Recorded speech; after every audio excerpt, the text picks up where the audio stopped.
What's going on, beautiful people? It is I, your flying locomotive and faster than a speeding bullet supercliff, coming at you live with a brand new video.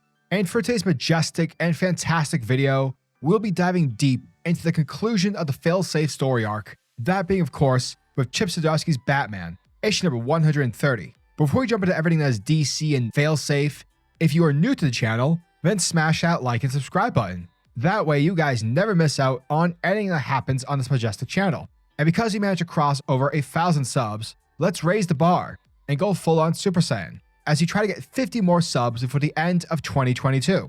So yeah, don't be rude, it's free folks, it's the price of admission. Don't be a nerd, alright? Show some class. Hit that subscribe button. Thus, without further ado, let's dive straight into the world of Batman with Batman issue number 130. Our story begins immediately when the last issue ended, with Batman, the dark freaking knight, falling through the Earth's atmosphere after having been blasted out of the Justice League's watchtower by the one and only Failsafe. And basically what we are seeing here, folks, is a legitimate scene from Mission Impossible, except minus Tom Cruise, it's Batman. And what's great about this scene is that we are seeing Batman essentially work his way so that he doesn't end up crashing and dying in the process. Now, typically a writer would take a page or two to showcase Batman using some sort of jets or something Wayne Tech based to easily get himself out of the situation. However, what's different here is that Chip Zdarsky is guiding us throughout the narration on how Batman is doing what he's doing. Instead of falling for the lazy trope, the trope being that he's Batman and because he's Batman, he can do whatever the fuck he wants, instead we get inside the trenches. We see how Batman mentally plans out on what's happening. We see him desperately trying out different methods to help him slow down. And because this is happening the way that it is, we the readers are invested with what's happening. And that's why when Batman makes it down to the Fortress of Solitude, it's why we believe in our hero. It's why we believe in Batman. From there, we are taken inside the Fortress of Solitude. And upon Batman's arrival, Superman wakes up from his recovery chamber. And it's here where the Batman tells Supes and Tim that Failsafe is on his way. And right now, he needs their help.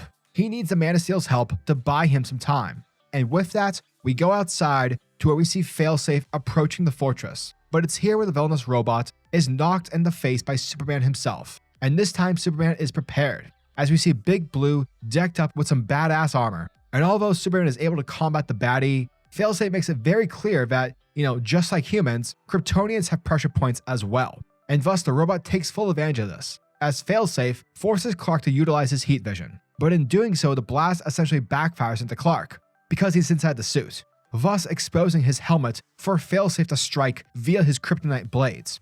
However, before the worst of the worst can happen, we switch back inside the fortress, and it's here where Batman lets Tim know that when he was facing off against Failsafe up in the watchtower, he was able to use a new Genesis laser to blast an opening within Failsafe's armor. Basically, if you want to make the comparison to Smaug the Dragon from The Hobbit, Failsafe now has an opening. Therefore, the good guys have a chance to upload a nanobot virus into its core. The only issue is that Batman can't do this by himself. He needs to trick Failsafe's coding in order for it to become vulnerable to a virus and for it to be subdued. Therefore, both him and Robin are going to team up, because although Failsafe might be able to stop Batman by himself, it won't be able to stop the dynamic duo. It won't be able to stop Batman and Robin. And just in the nick of time, both Batman and Robin charge out of the fortress, and they are able to punch and kick the crap out of Failsafe, while saving Superman in the process. Now this fight becomes bloody. It gets pretty freaking desperate, but alas, Batman is able to inject the virus into Failsafe's core. However, the fight isn't done just yet, because right now the duo, they still need to subdue it. And the only way that they can is by essentially doing the opposite of what Dark Knight probably do, by tricking it into showing compassion. And after Failsafe returns with a weapon that was stored within the fortress, the baddie is about to open fire with whatever gun it has at Batman. But before anything can happen, Batman turns over to Tim and he tells his third surrogate son that everything is going to be okay. And from there, zap. Failsafe seemingly disintegrates Batman to dust, thus completing its programming. And as the virus is able to upload the nanobot programming, we then see Failsafe retreat to the unknown. But wait, there's more, folks, because while Tim mourns the death of his father, his surrogate father Batman, elsewhere we pick up with a bloody Batman, who's very much alive, because apparently, whatever Failsafe shot Batman with, rather than killing him, instead it transported our hero to Gotham City, sending him to where Batman was born, Crime Alley. And that, folks, was the end of Batman issue number 130. And thank you guys for checking out my video, as it truly means the world to me. So yeah, this issue of Batman was another fantastic issue to Chip Zdarsky's tenure on The Dark Knight. Not only does the comic serve as a fantastic conclusion to this particular arc, but once everything is all said and done, it manages to leave enough room for Chip to continue on with the main story, and enough space for him to further tackle the themes that are being addressed. The themes being, of course, the Batman writer problem. Essentially, because Batman is so dope and amazing at everything that he does, there's no sense of worry for the character. Everything he does works out in the end. And the problem is, rather than seeing it as an issue, something that he should probably fix, instead the comics, they treat it as a gift. They treat it like a superpower. And that's why he has a plan for everything. Basically, Batman is plot armor. It doesn't matter what he does or doesn't, or whether or not it makes sense, because in the end, it's fuck you, he's Batman, and that's why it makes sense.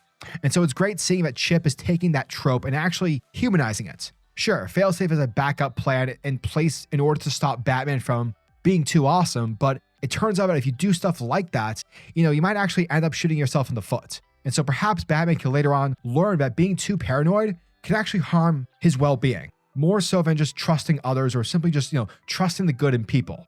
So yeah, the writing and the messaging, it's all pretty tight, and yet there's still some of what the comic is addressing that's left over. Enough for the writer to chew on for future issues.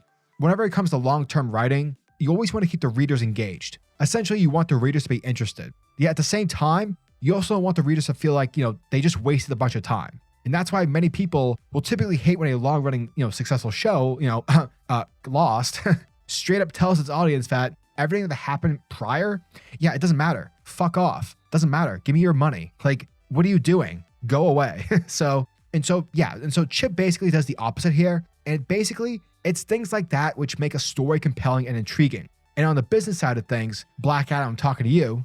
Sure, explosions and punching stuff in the face, whether it's on page or film, that stuff can kind of keep you invested in the moment, but it doesn't do anything long term.